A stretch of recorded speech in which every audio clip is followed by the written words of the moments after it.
J'annoncerai immédiatement au budget qui suivra mon élection une baisse de 5% de la fiscalité que j'ai gagée par un certain nombre d'économies décrites dans mon programme, premièrement. Notamment, je renoncerai, par solidarité avec le monde paysan qui souffre beaucoup, à l'impôt sur le foncier non bâti. Je proposerai, dans le cadre des programmes de construction et d'entretien des lycées, une ligne dédiée à la sécurité.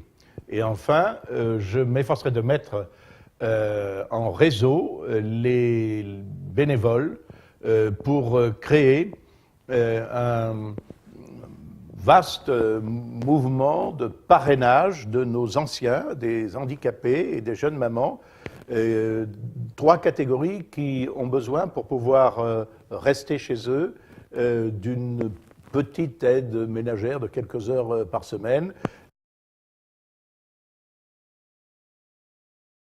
Le principal reproche que je formule, c'est d'avoir jeté l'argent par les fenêtres dans des dépenses dont certaines, quand elles étaient utiles, nous les avons votées, mais d'autres étaient tout à fait soit hors des compétences de la région, soit même hors de tout intérêt général.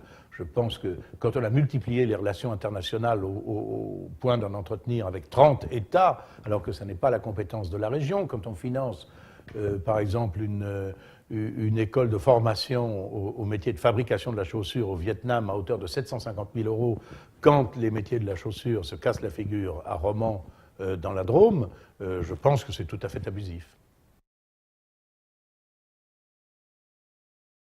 Non, bien sûr, car ce serait mentir à nos compatriotes que de leur dire que l'on peut résoudre tous les problèmes de la région dans un cadre purement régional. Elles ont donc aussi une portée nationale. Elles sont l'occasion pour les électeurs, en tout cas ceux qui partagent mes convictions, de dire qu'ils en ont assez de la gesticulation du gouvernement qui ne résout rigoureusement aucun des problèmes de fond, qu'ils en ont assez d'une ouverture qui ne se fait qu'en direction des socialistes. C'était pas la peine de voter pour la droite pour ça.